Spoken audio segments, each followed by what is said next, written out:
नमस्कार दोस्तों, स्वागत है आपका मेरे चैनल पर। आज एक बहुत ही खास टॉपिक के बारे में हम बात करने वाले हैं। हम बात कर रहे हैं सॉफ्टवेयर डेवलपमेंट या सॉफ्टवेयर इंजीनियर के करियर के बारे में। ये जो पूरा सॉफ्टवेयर डेवलपमेंट, सॉफ्टवेयर इंजीनियरिंग है, इसमें बहुत ज़्यादा बूम आया है। बहुत सारी बड़ी कंपनीज़ जैसे कि स्विगी, जोमेटो, फ्लिपकार्ट ने इंडिया में अच्छा बिजनेस किया है और इसी के चलते इस प्रोफेशन में बहुत ज़्यादा डिमांड है। तो हम आज बात करने वाले हैं सीनियर सॉफ्टवेयर इंजीनियर तीर्थेश गनात्रा के साथ। ये एक बहुत ही ज़्यादा एक्सपीरियंस्ड सॉफ्टवेयर फील्ड के महारथी है। तो ये आज हमें बताएंगे कि सॉफ्टवेयर के फील्ड में या इस जो है सॉफ्टवेयर डेवलपमेंट, प्रोडक्ट डेवलपमेंट के फील्ड में जो अलग अलग इंजीनियरिंग करियर्स पॉसिबल है वो क्या है और उनका आप चुनाव कैसे करें। तो हम इस बारे में बात करने वाले हैं। सो तीर्थेश, स्वागत है आपका हमारे चैनल पर। थैंक यू अंकुर। सबसे पहले तो धन्यवाद ने मौका दिया तुम्हारे दर्शकों के साथ बात करने के लिए। आप जो कर रहे हो ये हमारे भाई बंधुओं के लिए वो बहुत ही काबिल तारीफ़ है। आप उनके ग्रोथ के लिए जो काम कर रहे हो, तो शुक्रिया सबकी ओर से। आपके वीडियोस मैं देखता हूँ और आपके साथ इंटरेक्ट करने से पहले भी मुझे बहुत कुछ सीखने को मिला है। तो आई एम श्योर के व्यूअर्स को भी बहुत कुछ सीखने को मिल रहा होगा आपके वीडियोस देख के। Thank you Tirthesh, that is very very generous of you. So Tirthesh, ये जो सॉफ्टवेयर का बूम आया है पूरी दुनिया में, इंडिया में भी बहुत सारे स्टार्टअप्स आ रहे हैं, बहुत सारे टेक्नोलॉजी कंपनीज आ रहे हैं, बहुत सारे ओल्ड स्कूल कंपनीज है, कॉरपोरेट्स है जो अपनी टेक्नोलॉजी को जो है आगे बढ़ाना चाहते हैं, अच्छा टेक्नोलॉजी बनाना चाहते हैं। तो इसमें क्या अलग अलग जो है करियर पॉसिबिलिटीज़ है? अगर कोई अपना करियर बनाना चाहता है इस जोन में तो क्या ऑप्शंस हैं उनके पास? इसके बारे में हमें कुछ बताइए। राइट। सो ये जो सॉफ्टवेयर की दुनिया है ये एक तरीके से बहुत बड़ा इसके अंदर लोगों का समावेश हो सकता है। सो काफ़ी बार ऐसा भी कहते हैं कि अगर किसी ने साइंस स्ट्रीम से नहीं है बट उनका जो लॉजिकल थिंकिंग है वो बढ़िया है, लॉजिकल रीजनिंग जो है वो काफ़ी अच्छा है, तो वो भी एक प्रोग्रामर, एक डेवलपर बन सकता है। ये इस चीज़ को ट्राई कर सकता है। काफ़ी सारे मेरे जो दोस्त हैं वो लोग 40, 50, 60 साल की उम्र में भी प्रोग्रामिंग करते हैं और खुद का जो सॉफ्टवेयर है, जो उनकी दिक्कतें हैं वो एक सॉफ्टवेयर बना के वो लोग सॉल्व करते हैं।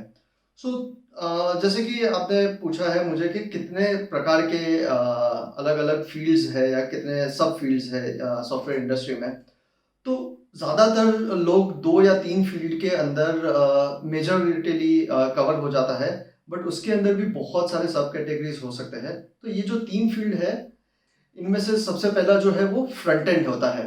क्योंकि मैं पहला इसलिए बता रहा हूँ क्योंकि किसी का भी जो इंटरेक्शन है कोई भी सॉफ्टवेयर के साथ, वो फ्रंट एंड के द्वारा होता है। फ्रंट एंड माने जो आप ब्राउज़र के ऊपर क्रोम, मोज़िला ब्राउज़र के ऊपर खोल के एक वेबसाइट यूज़ करेंगे, या कोई आप एप्लीकेशन खोल के उसके साथ इंटरेक्ट करना शुरू करेंगे, या कोई अगर आपने मान लो मशीन है, वॉशिंग मशीन है, उसके जो बटन्स दबा के आप उसके साथ इंटरेक्ट करते हो, तो ये सारी चीज़ें जो है जो आपको सामने दिखता है वो है फ्रंट एंड, इसीलिए उसका नाम है फ्रंट एंड, जो सामने दिखता है। फिर उसके बाद पीछे आता है आपका एक जो है बैक एंड। बैक एंड मतलब उसका जो इंजन है, जो उसको पावर करता है, जिसके अंदर आपने उसका कोड लिखा गया है कि फ्रंट एंड पे कुछ बटन दबाने से, चाहे जैसे हमने बात किया कि वो वेबसाइट हो या फ़ोन का कोई ऐप हो, मोबाइल फ़ोन का, या एक वॉशिंग मशीन का कोई बटन हो, अगर उसको दबाने से कुछ जो होता है, जो पीछे सिग्नल जाता है, वो सिग्नल को कैप्चर करके उसके सामने क्या करना चाहिए, उसको हम बोलेंगे बैक एंड। तो इसके अंदर भी बैक एंड में काफ़ी सारे, अभी बहुत सारे फील्ड्स होते हैं। और उसके बाद जो तीसरा जो बड़ा फील्ड आता है वो है एक आपका डेटाबेस इंजन, या जहाँ पे कुछ चीज़ें स्टोर होती है मेमोरी में। तो वो हो सकता है कि बहुत सारी चीज़ें कोई स्टोर करे, तो जहाँ पे बहुत बड़े डेटाबेसेस यूज़ होते हैं, या कहीं पे होता है कि बहुत छोटा सा एक चिप होता है जिसके अंदर कुछ स्टोर हो सकता है। तो वॉशिंग मशीन के अंदर जैसे कि मान लो 4 ही फंक्शन है, तो बहुत छोटा सा चिप होता है, बट फिर भी उसके अंदर वो इंफॉर्मेशन रहती है। तो वो उसका जो लॉजिक है, जो जहाँ पे वो डेटाबेस के अंदर इंफॉर्मेशन को स्टोर करता है। तो ये 3 प्रकार के बहुत मेजरली वाइडेंड एरियाज है जहाँ पे ये सॉफ्टवेयर की दुनिया पूरी छाई हुई है इस तरीके से। वाह, इंटरेस्टिंग। तो इन तीनों के बारे में मैं आपसे डिटेल में जानना चाहता हूँ, लेकिन मैं ये भी जानना चाहता हूँ कि क्या एक इंजीनियर में कोई एक व्यक्ति जो है इन तीनों जो फील्ड है उनमें काम कर सकता है, तीनों की नॉलेज रख सकता है, क्या ये पॉसिबल है? सो इस ऐसे काफ़ी लोग होते हैं जो कोई एक विषय में बहुत ही गहराई में जाके डेप्थ में जाके सीखते हैं कि इसको किस प्रकार से, जैसे कि मान लो फ्रंट एंड कर रहा है कोई, तो फ्रंट एंड में यूआई यूएक्स हो गया, जो कि आप कैसे इस्तेमाल करते हो कोई सॉफ्टवेयर को, कैसा दिखना चाहिए, जो कैसा दिखना चाहिए उसको हम यूआई बोलते हैं, कैसे कोई इस्तेमाल करता है उसका एक्सपीरियंस कैसा है तो उसको हम यूएक्स बोलते हैं। तो कोई ये फील्ड के अंदर डीप में जाता है तो उस एक डेप्थ वाले बंदे की भी कोई भी कंपनी को या कोई भी ऑर्गेनाइजेशन को या कोई भी एक सॉफ्टवेयर बनाने के लिए ज़रूरत होती है, वर्सेस कोई बंदा ऐसा हो जिसको यूआई से लेके पीछे डेटाबेस में भी कैसे कुछ काम कर रहा है। इसको हम काफ़ी जगहों पे इसको फुल स्टैक इंजीनियर भी बोलते हैं। तो उस तरीके के इंसानों की भी या उस तरीके से कैंडिडेट या लोगों की ऑर्गेनाइजेशंस को ज़रूरत पड़ सकती है। ओके, सो बेसिकली डिपेंड करता है कि आप एक चीज़ में इन डेप्थ जाना चाहते हो या फुल स्टैक डेवलपर बनना चाहते हो जहाँ आप एंड टू एंड जो है कोई प्रोडक्ट बना के डिलीवर कर सकते हो। तो अगर कोई अपना करियर चालू करता है, समझो इंजीनियरिंग कॉलेज में जाता है, लेट्स अज्यूम कि आज कोई अभी कॉलेज में ही है और इंजीनियरिंग अभी चूज़ करने वाला है, तो क्या जब वो इंजीनियरिंग में एडमिशन लेते हैं तभी उन्हें चूज़ करना पड़ता है कि उन्हें बैकएंड में जाना है, डेटाबेस आर्किटेक्चर में जाना है या फ्रंट एंड में जाना है, या फिर ये डिसीजन बाद में लिया जाता है? एक बात तो ये है कि काफ़ी जैसे कि अगर आप मान लीजिए जो ट्रेडिशनल सॉफ्टवेयर कंपनीज है जो हम लोग ने बहुत सुनी होगी और काफ़ी लोग जाना भी पसंद करते हैं उन कंपनीज में, जैसे कि टीसीएस या इन्फोसिस, काफ़ी बार उसमें ऐसा होता है कि रिक्वायरमेंट होती है कि आप इंजीनियर बनो और आप इंजीनियर हो तो ही काम कर सकते हो। बट ज़्यादातर मेरा ये मानना है कि ज़रूरी नहीं है कि अगर कोई बंदा इंजीनियर है तो ही वो अच्छा डेवलपर या कोडर या वो हो सकता है। जैसे कि मैंने आपको पहले भी बताया कि जिसका भी लॉजिकल रीजनिंग हो, जो तर्क लगा सके, जो समझ सके कि यूजर को क्या चाहिए, बिजनेस को क्या चाहिए और उस हिसाब से कोड कर पाए, तो वैसे भी बंदे होते हैं। तो इससे थोड़ा बहुत आंसर आपका मिल जाता है कि ज़रूरी नहीं है कि आप अगर इंजीनियर हो या इंजीनियरिंग से पहले कोई इंजीनियरिंग की डिग्री लेने गए तभी आपको चूज़ करना है कि आप क्या चीज़ बनो। ये ओवर द टाइम आप जब स्किल को सीख रहे हो, आप किसी चीज़ को कुछ कर रहे हो, तो जैसे किसी को यूआई यूएक्स में रुचि होती है, कलर्स के साथ खेलने में, या कोई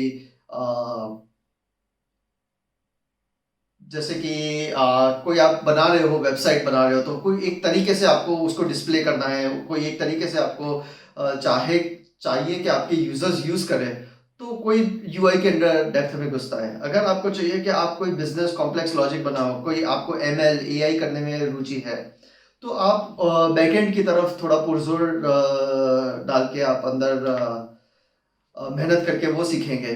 बट ये सारी चीज़ें आपको जो है वो एक एक्सपीरियंस के साथ पता चलेगी कि आपको ए कौन सी चीज़ पसंद है और बी आप 30 साल 20-40 साल तक कौन सी चीज़ करना पसंद करोगे। राइट। सो अगर आई थिंक आपके जो जवाब है उससे मेरा जो टेक अवे ये है कि आप कॉलेज में अगर इंजीनियरिंग करने जा रहे हो या इंजीनियरिंग नहीं भी करते हो, उस पॉइंट पे डिसाइड नहीं होगा कि आप कौन से स्ट्रीम में इन डेप्थ जाओगे। जब आप मार्केट में काम करने लगोगे या जब आप इंट्रोड्यूस होंगे इन सब्जेक्ट्स को, तब आपको चॉइस करना होगा खुद से कि कहाँ पे आपको स्पेशलाइजेशन करना है, कहाँ आपकी रुचि ज़्यादा है, और वहाँ पे फिर आप अगले 5-10 साल जो है अपनी एक्सपर्टीज़ बिल्ड करेंगे। Which sounds like pretty much any other industry, कि आप एक स्पेशलाइजेशन चूज़ करो जो आपको अच्छा लगता है, आप उसके लिए सही फिट हो गए, and irrespective of your education आप उस डायरेक्शन में अपना करियर बना सकते हैं। पर फ्रॉम अ कमर्शियल एंगल कोई डिसाइड कर रहा है आज कि मुझे देखना है कि मुझे ऐसे टाइप का इंजीनियर बनना है जिसका फ्यूचर में डिमांड हो, या मेरे को ऐसी टेक्नोलॉजी सीखनी है जो बूमिंग हो, आगे चल के उसका फ्यूचर हो, तो आप चॉइस करने में कैसे हेल्प करेंगे किसी को कि how should they decide about this? Right. So दो चीज़ें हैं इसके अंदर। जो पहली चीज़ है वो है कि इंडस्ट्री में वो लोग सबसे ज़्यादा अव्वल नंबर पे आते हैं जिसको पता है कि टेक्नोलॉजी क्या चीज़ है, उसके बेसिक्स क्या है। जैसे कि मान लो मैं थोड़ा सा निटी ग्रिटी में जाके बात करूंगा कि फॉर लूप क्या होता है। ठीक है, अभी एक पीएचपी करके भी लैंग्वेज है जिसको लोग बहुत फ्राउन अपॉन करते हैं, थोड़ा सा ऐसा आड़ी नजर से देखते हैं, बट बहुत सारे एप्लीकेशन 70% एप्लीकेशन शायद मेरी नज़रों में पीएचपी पे बने हुए हैं, वर्सेस कोई बंदा है जो पाइथन वाला है और वो समझता है कि नहीं नहीं पाइथन ही जो है वो सर्वश्रेष्ठ है। मैं ऐसा नहीं मानता हूँ। मैं ऐसा मानता हूँ कि कोई भी प्रोग्रामिंग लैंग्वेज हो या कोई भी चीज़ हो, इवन डेटाबेस हो या शेल स्क्रिप्टिंग कर रहे हो आप, उसके अंदर जो बेसिक्स है वो आपको जानना बहुत ज़रूरी है कि फॉर लूप होता क्या है भाई, या व्हाइल लूप क्या होता है, और कौन से केस के अंदर कौन सा वाला लूप यूज़ किया जाए, कैसे कंडीशंस लगाते हैं। अगर ये आपको बेसिक्स पता हो तो आप कोई भी प्रोग्रामिंग लैंग्वेज सीख सकते हो, कोई भी पाथ चूज कर सकते हो। ऐसा नहीं है कि सिर्फ बैकएंड है उसी के अंदर आपको ये लूपिंग वगैरह आता है। ये लूपिंग वगैरह जैसे मैंने बताया डेटाबेस में भी आ सकता है। डेटाबेस में भी आप स्ट्रक्चर्ड क्वेरीज लिखते हो। फ्रंट एंड के अंदर आपको फॉर लूप आता है, कोई एक चीज़ अगर रिपीट हो रही हो तो आप उसको फॉर लूप के पीछे टेम्पलेट में डाल के करेंगे। सो जो लॉजिक का इस्तेमाल है, जो बेसिक प्रिंसिपल्स है, वो हर एक लेयर पे आता है। ऐसा नहीं है कि कोई एक लेयर तक ही सीमित है कि जहां पे आप आपका स्किल, एक्सपर्टीज और ये जो बेसिक नॉलेज है प्रोग्रामिंग का वो यूज करोगे। ग्रेट। सो अगर आज कोई स्टूडेंट इंजीनियरिंग कॉलेज ज्वाइन करते हैं तो ऐसा क्या एडवाइस देंगे आप उन्हें, ऐसा क्या कर सकता है स्टूडेंट कि 4 साल बाद जब वो एक इंजीनियर बनेंगे, जब वो ग्रेजुएट होंगे, तब मार्केट में उनकी डिमांड हो, उनको अच्छा जॉब मिल सके, उनका करियर अच्छा बन सके, तो उसके लिए आपकी क्या एडवाइस होगी? सबसे पहले तो मैं उनको बताऊंगा कि आप जितने भी विषय है उसमें हमारे इंजीनियरिंग के कोर्सेज में मोस्टली जब एटलीस्ट मैं पढ़ रहा था तब ऐसा था कि ज़्यादातर किताबी ज्ञान ज़्यादा होता था और प्रोग्रामिंग नॉलेज बहुत कम होता था। जो हमारे क्लासेस होते थे प्रोग्रामिंग के वो भी बहुत कम होते थे। बट मेरा हमेशा से ये रहा है कि मैं जा रहा हूँ घर पे जो सीखा है, जैसे कि बहुत सारे एल्गोरिदम सिखाते हैं हमें स्टार्टिंग से लेके हर एक स्टेज पे थोड़े थोड़े वो एल्गोरिदम्स हायर एंड हायर जाते हैं in terms of skills, in terms of expertise. So जैसे कि टावर ऑफ हेनॉय सिखा दिया तो उसको जाके आप इम्प्लीमेंट करो। उसके अंदर आप सिर्फ एल्गोरिदम पे मत ध्यान दो, उसको प्रोग्रामिंग में भी सीखो। एक वो चीज़ है। दूसरा चीज़ है कि आप सिर्फ किताबों से समझ नहीं आएगा कि आपको क्या है जब तक अगर आपने प्रैक्टिकल चीज़ें नहीं किया हुआ है। ठीक है, तो खुद से ट्राई कीजिए कि आप कुछ ना कुछ टिंकर करते रहो आपके दिमाग के साथ। आपके जो क्यूरियोसिटी है आपकी वो उसको जगाते रहो और खोजते रहो कि यार ये जो प्रॉब्लम स्टेटमेंट है मैं वो उसको कैसे सॉल्व करूं अलग अलग तरीकों से।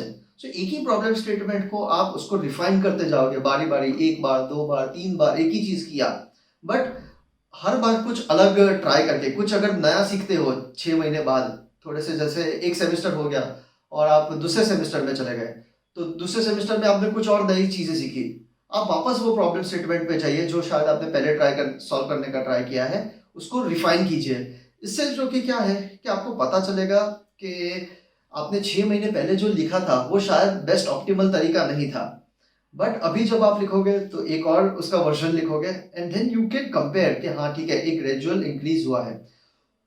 हमारी सॉफ्टवेयर इंडस्ट्री में भी कुछ ऐसा ही है। जब हम बोलते हैं कि हमें कोई 2 साल 3 साल के एक्सपीरियंस वाला बंदा चाहिए तो हम वही ऐसा बंदे इसलिए काफ़ी बार चूज करते हैं हम ऑर्गेनाइजेशन में लेने के लिए कि जिसने वो घड़ चुका है, वो ये रिगरस प्रोसेस से जा चुका है। अगर आपको 2-3 साल वाले एक्सपीरियंस के साथ जब आप फ्रेशर हो और मार्केट में उतरना है तो आपको वो घड़ना पड़ेगा जब आप कॉलेज में इंजीनियरिंग में भी जब आप पढ़ाई कर रहे हो। जैसे कि मैंने बताया कि कोई उम्र नहीं है। हमने काफ़ी बार न्यूज़पेपर में काफ़ी बार जगह पे देखा है कि 12, 13, 14 साल के बच्चे लोग भी कोडिंग करके कुछ ना कुछ हासिल कर रहे हैं, या जैसे मैंने आपको बताया कि मेरे कुछ फ्रेंड्स हैं 50-60 ईयर्स की उम्र में भी वो लोग कुछ ना कुछ हैकआउट कर रहे हैं, राइट? सो कोई उम्र नहीं है इसको करने के लिए। तो आप जब कॉलेज में पढ़ रहे हो आपके पास बहुत ज़्यादा समय होता है। ट्रस्ट मी, जब आप एक करियर में एक बार लग जाओगे, एक जॉब पे लग जाओगे, तो आपको खुद के ऊपर काम करने के लिए एक्स्ट्रा एफर्ट डालनी पड़ेगी, वो एक्स्ट्रा टाइम खोजना पड़ेगा कि अरे यार, मैं ऑफिस से आने के बाद 8 घंटे 9 घंटे काम करने के बाद मैं थोड़ा सा और समय खुद के ऊपर बिताऊं, खुद की नॉलेज के ऊपर बिताऊं, जो कि वो समय आपके पास कॉलेज में बहुत है। तो आप भरपूर यूज़ कीजिए, आप रीआइट्रेट कीजिए और सीखिए और स्किल आपकी बढ़ाइए। तो आप जो है फ्रेशर होके भी आप अव्वल नंबर आ सकते हो 2-3 साल वाले एक्सपीरियंस के मुकाबले। ग्रेट। सो आई थिंक सबसे बड़ा टेक अवे आपके इस जवाब से ये है कि जो कॉलेज में आप सीख रहे हैं, खाली कॉलेज का एग्ज़ाम पास करने का लक्ष्य मत रखिए। कॉलेज के दौरान भी आप खुद के कुछ प्रोडक्ट्स बनाइए, या फिर जो भी आप सीख रहे हो उसको खुद टेक्निकली इम्प्लीमेंट कीजिए, उसको आइटरेट कीजिए, उससे सीखिए, और वो जो प्रैक्टिकल नॉलेज होगा जॉब में आखिर वही काम आने वाला है। तो तीर्थेश, मैं आपको 2 ऑप्शन देता हूँ कि आपको मैं एक कैंडिडेट देता हूँ जिसने आपके पास अप्लाई किया है, जिसने अपने क्लास में टॉप किया है, जिसने सारे एग्ज़ाम में जो है नंबर 1 आया है, और मैं आपको एक दूसरा कैंडिडेट देता हूँ जिसके मार्क्स थोड़े कम आए हैं, समझो वो 10th आया है या 15th आया है अपने क्लास में, या शायद 20th भी आया हो, लेकिन उसने खुद का एक प्रोडक्ट बनाया है, खुद का कोई मोबाइल ऐप बनाया है, और वो मोबाइल ऐप का आपको वो डेमो दे सकता है, उसने खुद उसकी कोडिंग की है। तो जब आप हायरिंग कर रहे हो, इन दोनों में से आप किसको चूज़ करेंगे? सो हायरिंग में कैसा होता है अंकुर, कि हम लोग जब किसी को भी हायर करते हैं, तो बेशक हम थोड़ा बहुत रेज्यूमे देखते हैं उसका। थोड़ा बहुत मैं इसलिए बोल रहा हूँ ताकि मुझे पता चले कि वो बंदा कौन है, क्या किया है, उसकी रुचि क्या है, उसके अलग अलग एस्पेक्ट्स उसने क्या दर्शाए हैं उसके रेज्यूमे में। सो उसके बाद जो है, रेज्यूमे आपका एक बार डोर के अंदर आने के बाद मैं दोनों को ही एक समान से गिनूंगा। उसके बाद मैं उसके मार्क्स के ऊपर किसी को जज नहीं करूंगा कि उसके मार्क्स एक बंदे के मान लो 90 मार्क्स थे, या दूसरे बंदे के 70 मार्क्स थे, या उसके 50 भी मार्क्स थे, ठीक है? मैं उस हिसाब से जज नहीं करूंगा। मैं दोनों को ही एक समान प्रॉब्लम दूंगा कि आप अगर फ्रेशर हो तो मैं फ्रेशर वाला प्रॉब्लम स्टेटमेंट दूंगा, अगर आप 2 साल की उम्र वाले हो तो सॉरी एक्सपीरियंस वाले हो तो मैं उस हिसाब से प्रॉब्लम स्टेटमेंट दूंगा, या जैसे जैसे आपका एक्सपीरियंस बढ़ता है उस लेवल का आपको चैलेंज दूंगा।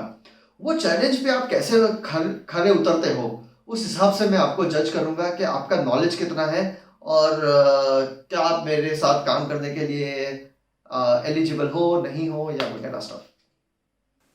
ब्रिलियंट। सो आप बेसिकली उनका प्रैक्टिकल नॉलेज चेक करेंगे, मार्क्स पे नहीं जाएंगे। So that's very interesting. So Tirthesh, thank you very much. आज आपने जो ये सॉफ्टवेयर डेवलपमेंट या सॉफ्टवेयर इंजीनियरिंग के फील्ड में जो गाइडेंस दिया है, करियर गाइडेंस, आई होप उससे बेनिफिट हो हमारे दर्शकों को। अगर आपके कोई भी सवाल हो तीर्थेश से तो आप कमेंट्स में पूछ सकते हैं। मैं तीर्थेश से अनुरोध करूंगा कि वो कमेंट सेक्शन पे ध्यान दे इस वीडियो के, और कोई अच्छे क्वेश्चंस हो तो उनका आके वो जवाब दे। सो Tirthesh, thank you very much. मिलेंगे नेक्स्ट टाइम। आपसे और बहुत सारी बातें करनी है सॉफ्टवेयर करियर के बारे में, तो अगले वीडियो में आपसे बात करेंगे।